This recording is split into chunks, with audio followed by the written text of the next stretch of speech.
second hour.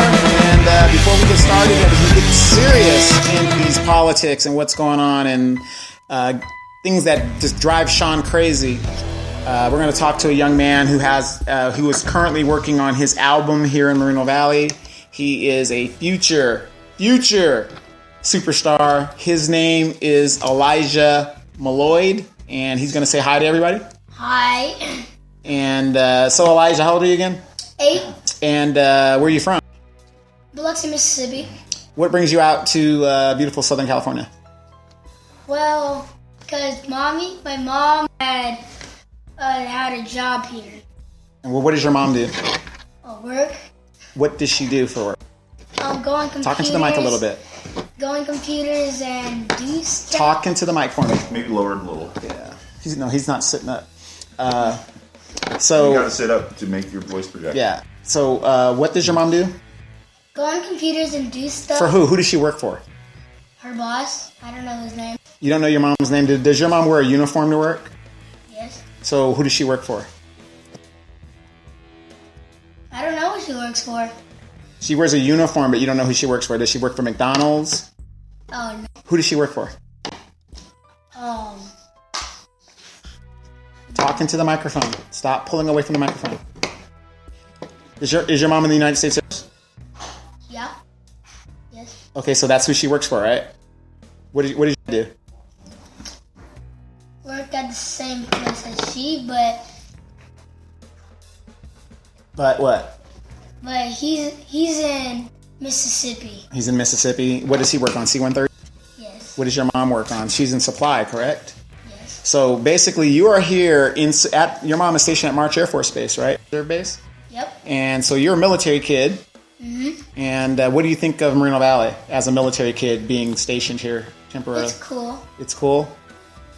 Yeah. I want you to imagine being here as a kid in 1977, where there was nothing out here but grassland. There was no restaurants. You would go somewhere else? Yes. Right. So, okay, well, that's good. What school do you go to currently? Sunny Meadows Elementary. Okay, Sunny Meadows Elementary. Now, I'm working on an album, and is it R&B? Is it rap? What is it? Rap. Is it rap? And you're old school rap, right? Because I think I saw you working on some turntables yesterday. Yes. So you be cutting it up on the turntable and just doing it old school style. Okay, so when can we anticipate your album dropping? I don't know. You're still working on it. Any major producers you're working with? Are you working with Dr. Dre, Jimmy Jam, Terry Lewis, Babyface? I don't know who Babyface is. Oh, Kanye West? No. Is it true that you're dating one of the Kardashians? No. Well, that ain't what I heard. So, okay. Well, keep us informed about what you're doing and stuff like that. And when your album drops, please come back on the radio show and see us. All right. All right. Bye. And that was future superstar Elijah Malloyd, and he has an album dropping probably in the next 30 years. So that was my nephew, a good kid. But I wanted to bring that out as a reminder that we are a military community by force. Our biggest employer is the Air Force Base, and if we keep making the bad decisions that we are making, that base will. I don't think it's ever going to happen because strategically you got to know the ins and outs of it. But the point is, we got to support that military base and what goes on over there. There are military families that live in the community, and they're looking at what the decisions that we're making on the council, saying, "What the hell is going on here?" So That's something we got to think about. So, Daryl, back to what you were saying about the Victoria Baca thing. And Sean, what you were saying, we've got these people that keep making these bad decisions. Why does this city keep voting people? It's like we're going back to the future. Yeah. We bring this lady back, and she goes right back to what she was doing that got her recalled the very first time. Well, I'll say this. It goes to, again, the way we elect our people. We are under a general law city where we don't have runoffs. Right. And I think if we had a 2-person race, I think the outcome would have been different. But until we change the way we do things electorally, we will see these things happen over and over and over we and had, over again. A lot of candidates vote splitting. We also had election numbers that didn't add up. And really, she only won by a couple percentage points more than it took to than she lost the recall by. So I mean, it's like she's still vulnerable to recall as soon as she gives someone a reason to do it. Right. You know, and that's what I said for 2 years. I've been saying she can only garner no more than around 30% of the vote. Now, with 30% of the vote, that's not a mandate. That's not a mandate for anything. I mean, 70% of the people did not vote for you. Well, that's what I'm saying. That's why we have to change the way we do, because if we truly want to see true, what I call it, and we live in a republic, true democracy is to have these runoff elections, but we have to do it under a charter. But that's the thing about it, because if we had two people running, then you would get a definite victor in this. And that's what I think it is, because when you have a mindset, oh, we could flood up the election with 20 people or 100 people, you'll get the same results. Just like you were saying, why are we doing the thing over and over again, the same result? That's vanity. So why not change the way we do things? Like electorally, and also like the districts. Why not have 6 districts or 7 districts? Right.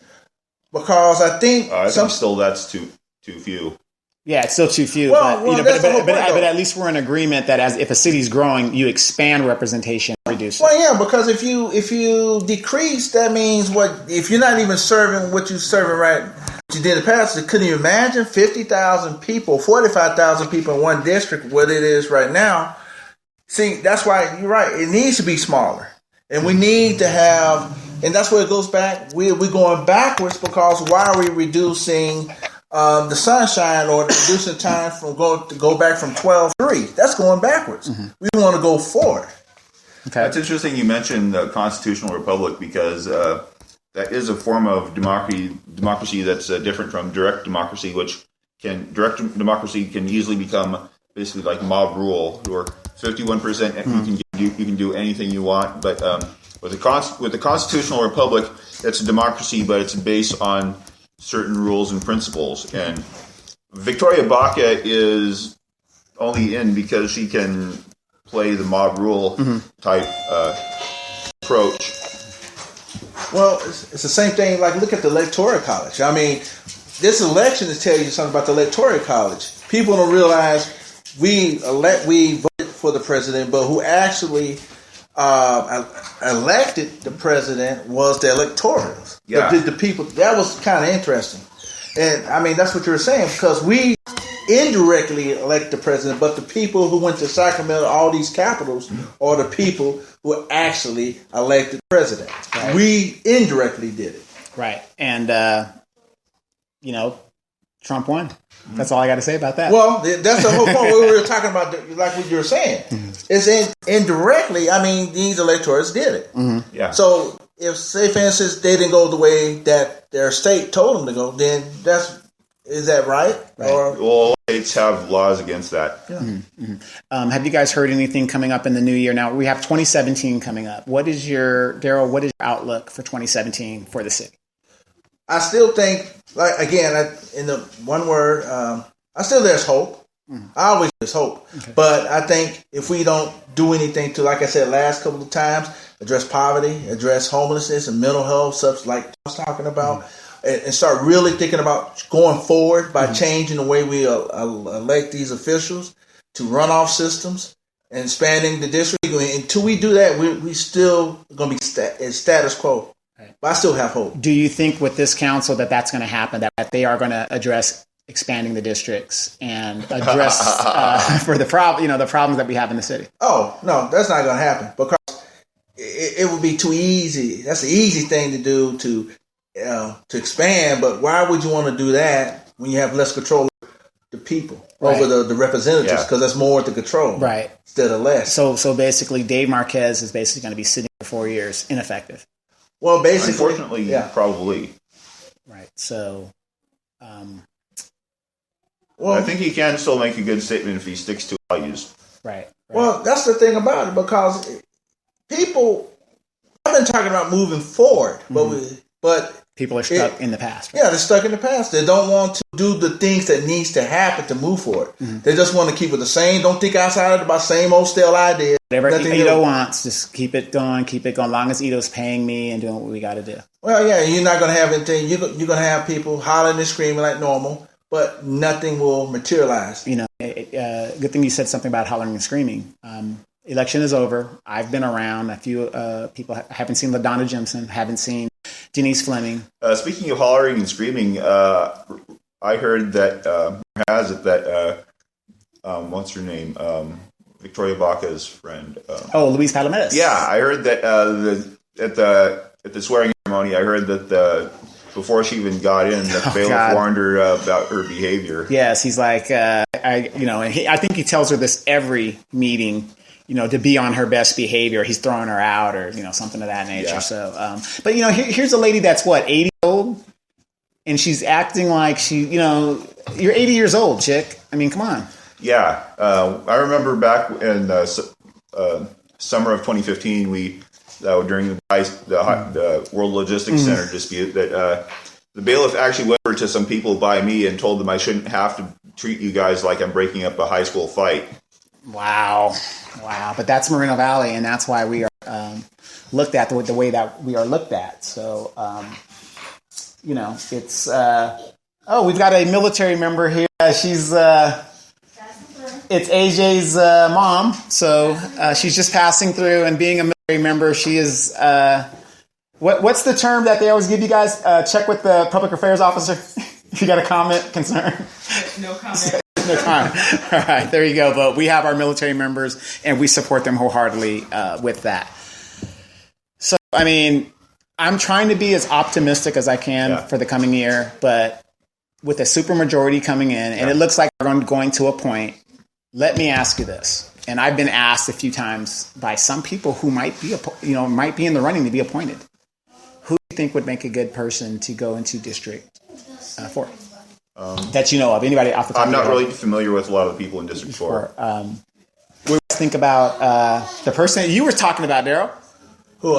Raymond or who? No, the other person. Who? Baker. Baker? Yeah. I think Mr. Baker would be a good candidate because he has a good heart, a real good heart. Right. But his good heart, would that make him? Is that enough to stand up for what's right and what Ito wants or doesn't want? I mean, Ito's got a majority regardless, but just because you have the majority doesn't mean you have to go along with stuff. That was LaDonna Jim's problem. Well, it's good that you could have a good heart, but to be in the political arena, you're going to have to stand up with what's not popular, and you're going to have to make tough decisions. Right. And your friends may hate you, but then again, it goes back to I hate you 1 minute, I love you the next minute. But the thing is, you have to be steady and be strong enough to with not be afraid of people saying I'm going to recall you or whatever. Yeah, it gets lonely at the top. It does, absolutely. I do think Mr. Baker would be a good selection. I don't think they're going to select Mr. Baker for the simple fact that he is a good heart, and I don't think he could be manipulated like that. If you're asking me, not that I care, Raymond Spear would be. He did come in second in the last election. He got the second most votes in District 4. So I would, not just because of that, but he is a businessman. He took Ito money, whatever, but I don't think that would be, I don't know. It's kind of hard to call, but I don't think he would be a bad selection. Well, I think because also you have to also remember too, he was on a Val Verde school day. He was a school board member. So he's not about the issues. So was Denise Fleming, and we never saw her at the. I see what you're saying. I think he'd be good if it went down to. He would be a good choice because I think he knows how the game is played. Right. And if you already know how the game is played, then I think he'll be a good choice. Yeah, and that's what I hate when you have two really good candidates, and neither of them win. That's what kicks in the teeth, because in this District 1, you had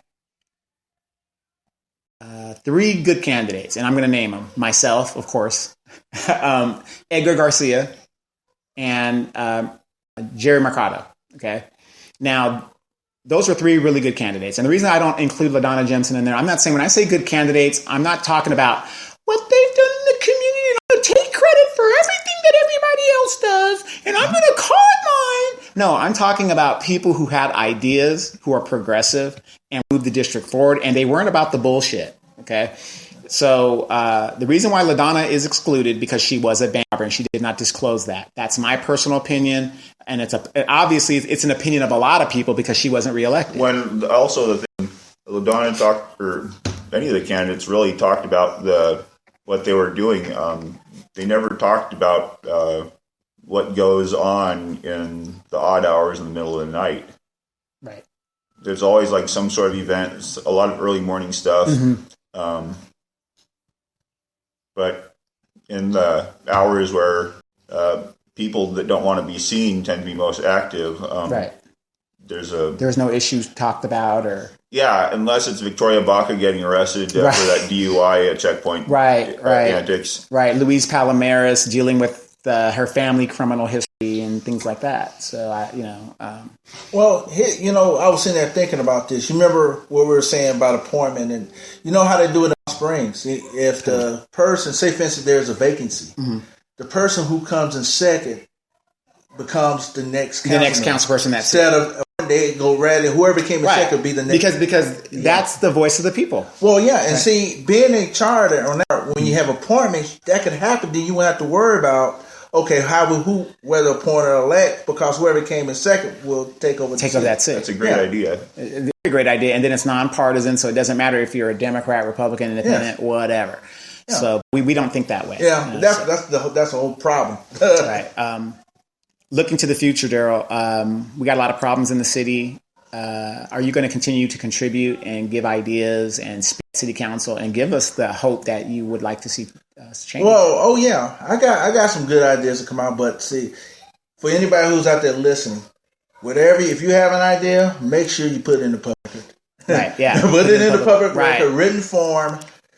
Then the chances are that it won't be plagiarized. Yeah. Yeah, but I am still going to be the community. I'm still going to be presenting ideas because I think ideas are needed. Whether they take it or not, that's up to them. But it's on the record. But it's on the record. But because people need to hear there's hope, but hope backed up with actions, tangible things. Okay. That, like I've been talking about poverty again, about the raising the bar initiative that I presented before. The one thing I'm concerned about putting ideas on record is, especially with this council, especially if we talk about the big social issues that no one wants to address, care to forget.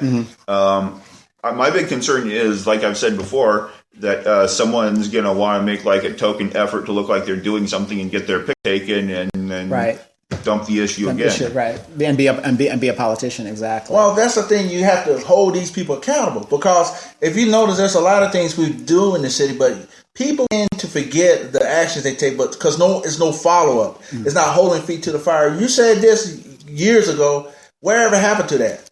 Then it's I don't know. Then you have people look, and they drop the ball, like you said. Yeah, but I really don't want to go to city council because I don't want them to treat drugs and homelessness and mental health and football and kick it around. Yeah, I don't want them treating it like the animal shelter. Right. Exactly. Something that could be solved, but they refuse to do.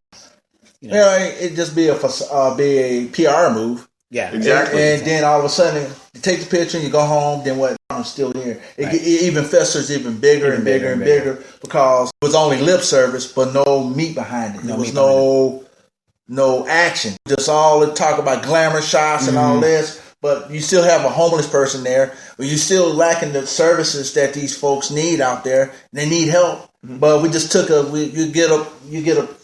moved off the street. Then all of a sudden, when the camera's gone, they get right back. Right. Then you call the city. Hey, what happened? Oh, Victoria Baca. You take a thing at the Box Springs Water Company. Oh, give $30,000 to your friend who obviously has a consulting thing. Just remember, miraculously has a business that the city takes our tax dollars, gives it to her. She does meetings that you can get done for free. But the funny thing that you guys are talking about, programs for the homeless and things like that. Pastor Don, who's not here this week, got some good news. Everybody remembers what's going on at the golf course, the Moreno Valley Golf Course. Oh, by the way, the real Moreno Valley Golf Course here in District 1 is still in business. It is still being utilized and stuff like that. It's not as nice as the other one, but again, Pastor Don, who is the pastor of Reflections Church, and he gives out the daily devotional and the weekly devotionals. Everybody likes this stuff. And by the way, I want to give you guys this. You guys got to remind me to do this. Every time we come on this show, I'm going to tell you guys what the numbers are for the last week. Last week, we had over 11,000 listeners. Okay, so that's good. So we're doing our part that we can do. But back to what I was saying. Pastor Don met with the developer over there on the Moreno Valley Beach golf course, whatever you want to call it. I was with him. I was invited to go, and I sat in. I'm not a businessman or anything like that. I just sat in to see what was going on because I did cover it when everybody was upset and everything like that. This guy has some big plans for that area. He wants to build his apartments. I saw the whole schematic. Now, one thing about me, as you guys know, is I'm not going to get behind something if I don't believe in it. That's me. I'm not saying I'm perfect. I'm not saying I'm right at everything that I do, but I'm passionate about what I believe. What I saw was a developer, and I know the word developer in this town is a dirty word. It's very dirty. But what I saw, what this guy has in store is amazing. And I'm going to tell you, Pastor Don is working behind the scenes. LaDonna keeps talking about, I'm doing a Boys and Girls Club, which was my idea. Okay, I don't want a Boys and Girls Club here. I want a city-funded youth center. That's what I want. That way we control it, just like we do our senior center. But you want to bring a girls club here, that's fine, but not at $9 million. We're not going to do that. Dumb LaDonna. Dumb. $9 million, we could 2 or 3 facilities. So that's stupid. That was a dumb idea.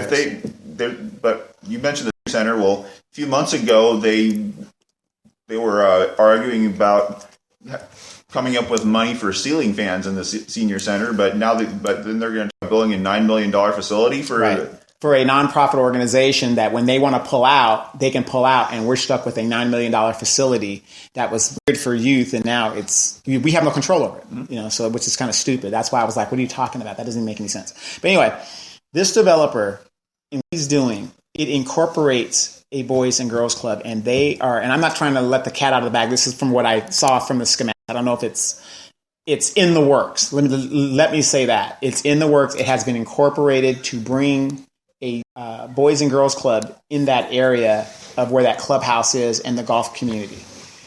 And a lot of big plans. I'm going to be, I actually even got an opportunity to bring the guy on he wants, to come on the show and explain this idea, because I think the biggest problem in our city is lack of communication. We got a lot of propaganda. I mean, we get a lot of propaganda and WLC is going to bring 22,000 jobs. Where? 22,000 jobs? You mean construction jobs that people, there's not even 22,000 construction workers in Moreno Valley. I don't even think there's 100. Okay. Honestly, in Moreno Valley. So Belle, stop. And that's Belle the Wonder Pup. And again, we still have a problem in that animal shelter. Please go to Laura Medeiros' page and see what she's talking about. We haven't forgot the animal shelter. We just got to get to it best we can. But so we're going to be talking about that in the coming year, about what this developer is going to be doing, because not every developer is like Island Fairview. And that's one of the problems. I mean, this guy was getting attacked because, our experiences with developer is bending over and getting shafted. Yeah, that's been for almost 20 years. No, 40 years. 40 years, yeah. When in '76, when they first started talking about incorporating a city, it was whether developers liked the idea or didn't. That depended on when the actual. Right. Well, actually, there was one vote in like 82, but where the developers sunk it. But once the developers approved of it, then suddenly, boom, things were happening. Yeah. Things were happening. And another thing is George Price. He's no longer on the council, but he is a phantom menace in regards to working with this developer as well, from my understanding. So he is still involved. Mm-hmm. See, this is what I'm talking about. This is what we call leadership. Daryl, you were talking about leadership. Okay, he was a council member. He was involved because it was his district. So he's involved in, okay, he's not a councilman no more. He didn't disappear. Yeah. George Price is still pushing and doing what he's got to do to finish what he started.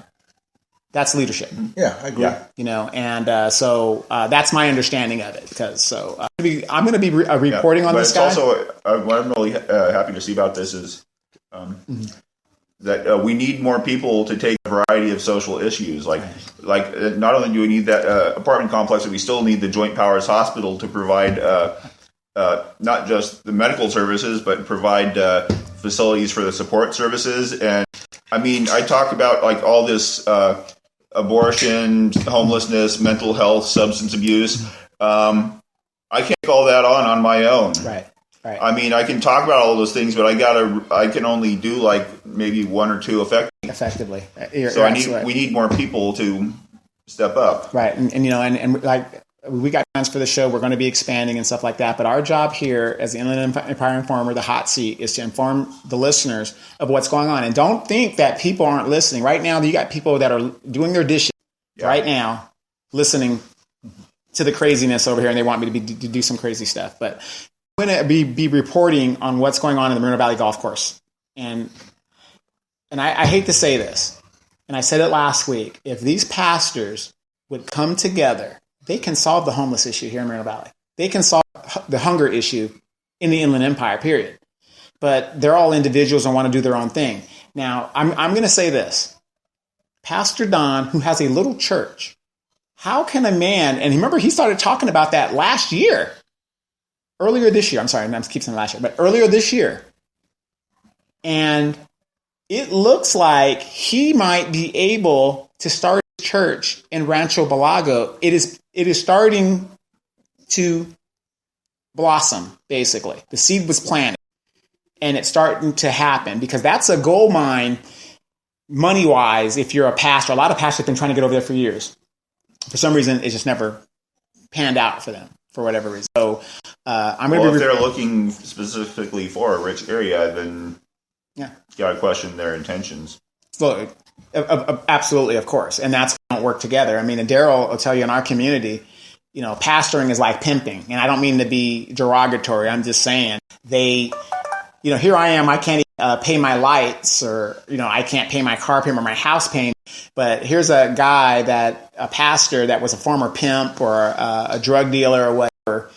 And he's got the $1,000 suit on, the gaiters, a hat. He looks just like a pimp, dresses just like a pimp. His kids are going to private school. He lives in this big old house, all this other stuff. And all he's doing is pimping the word.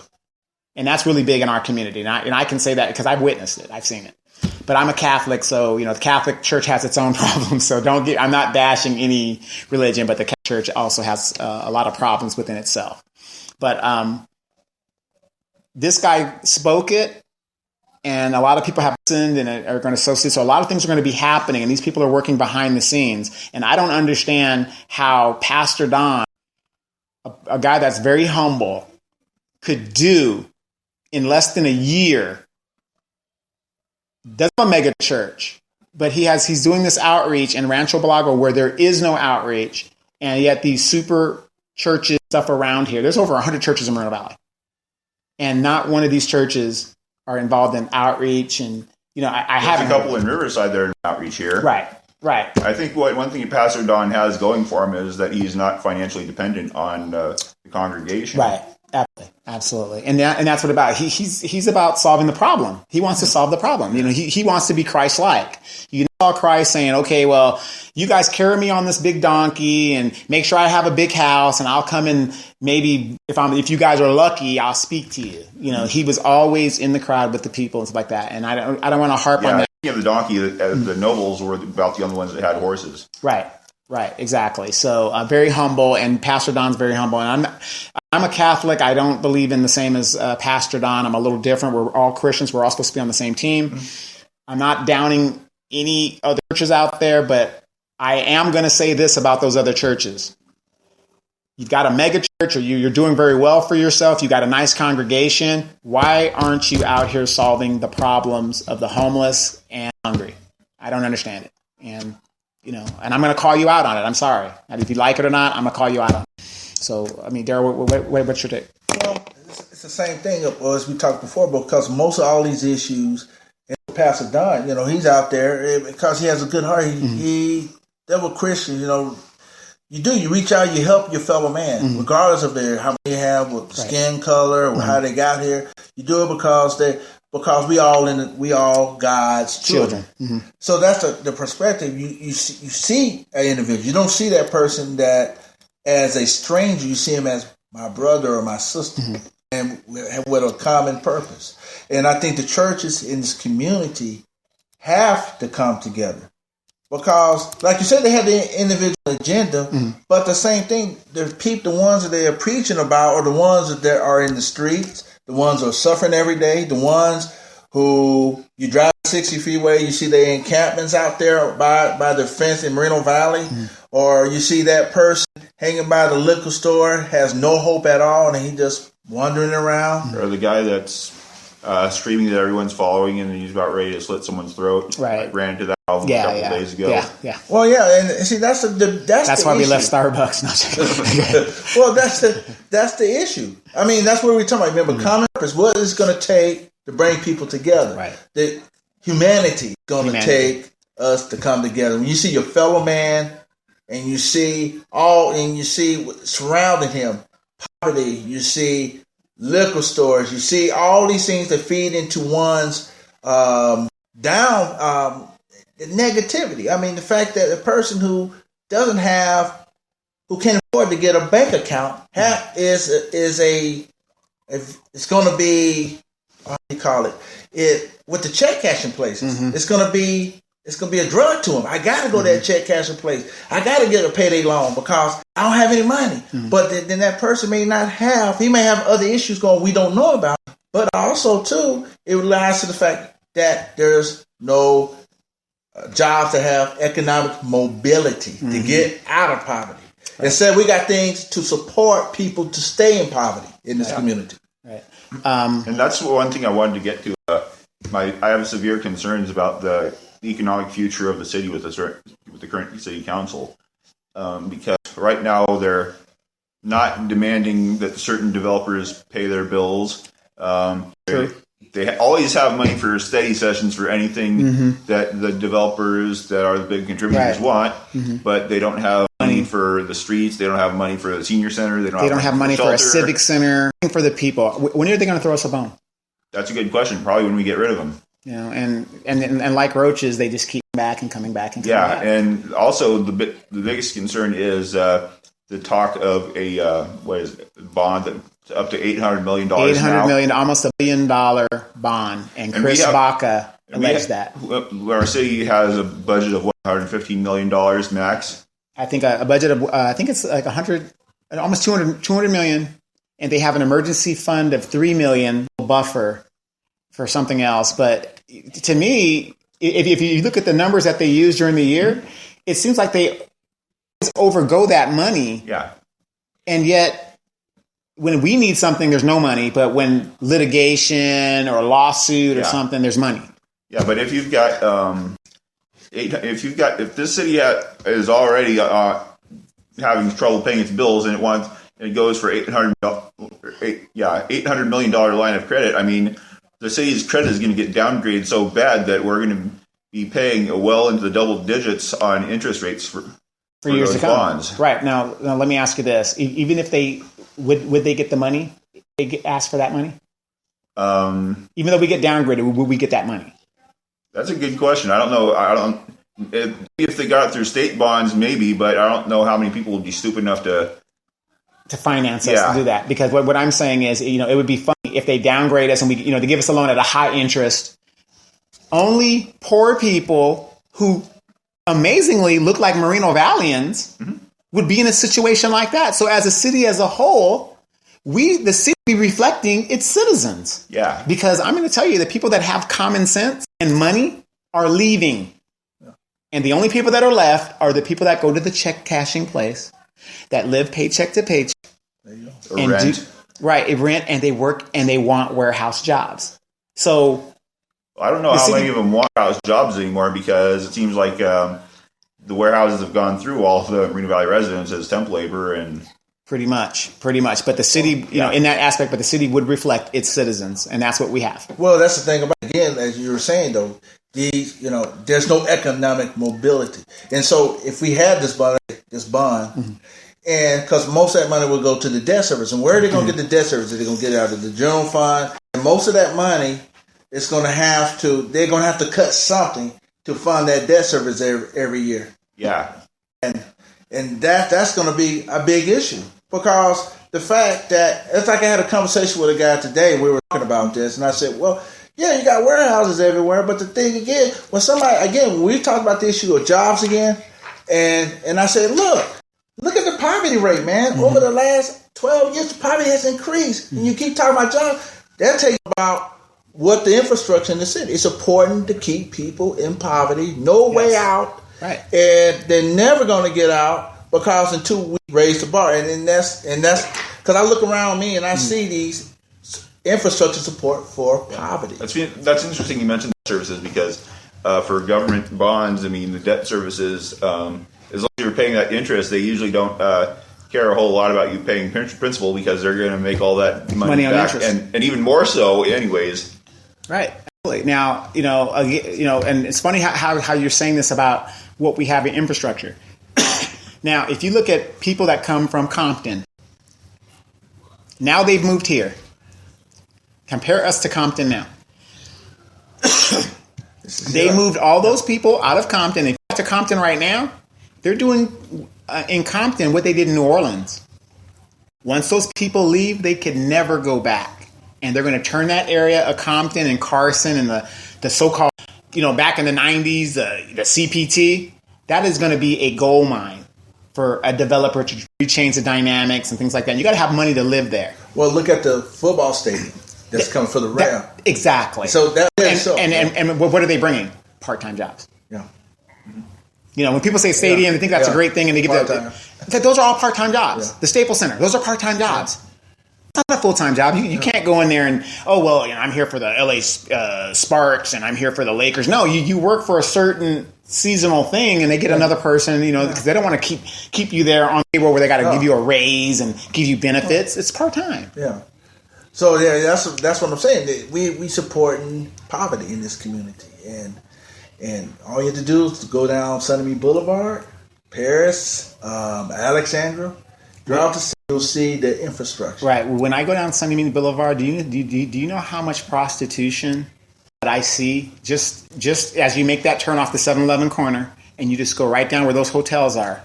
You'll see young ladies. I don't know what they're doing, but it doesn't make sense that you're dressed the way that, and they don't look like the typical in the movies or like that. I'm just saying it doesn't make sense that you're by the bus stop with luggage, in the middle of the daytime trying to catch a bus. I mean, I've never seen that in Moreno Valley, and I can only assume, what are you doing?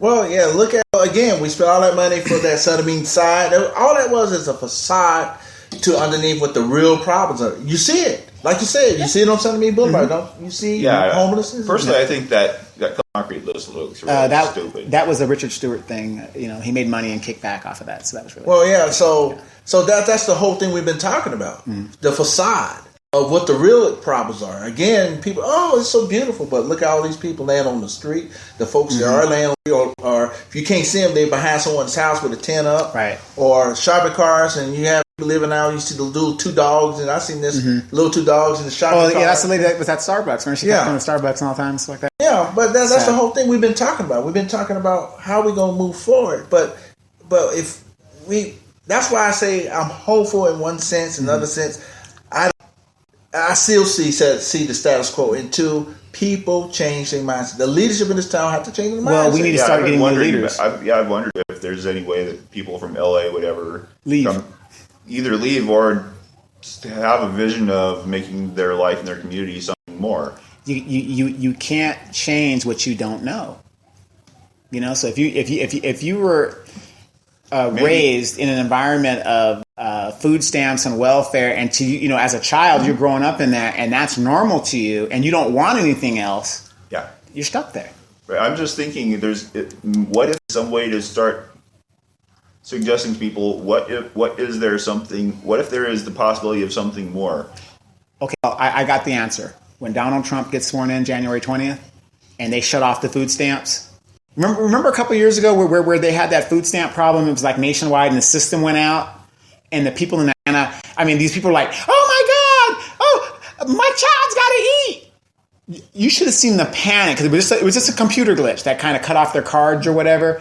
Those people went into panic mode. And I'm not against Donald Trump at any cost. But you know what?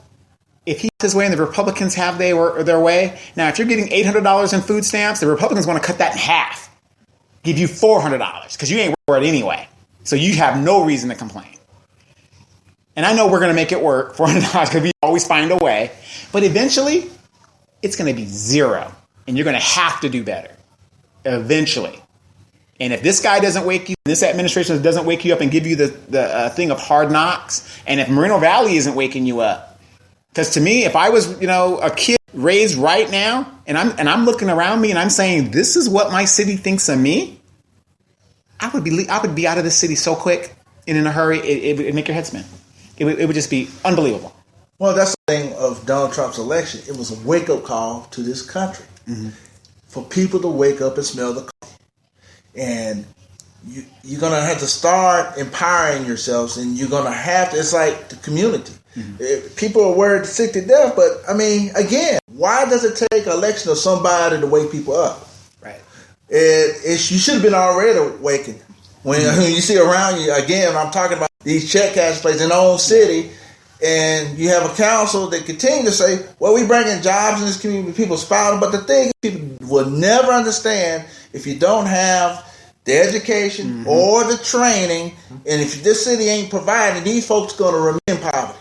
Yeah, but it's interesting you mentioned Donald Trump, because what's even more interesting is both the Democrats and Republicans, the establishment Republicans, why didn't they think ahead to know and figure out what's going on? This guy's so popular in the first place. Exactly. It's the Schwarzenegger effect. A lot of it is, and it goes to show you that people were so fed up. They said, I don't like Donald Trump, but I'm going to vote for him because they didn't want Hillary.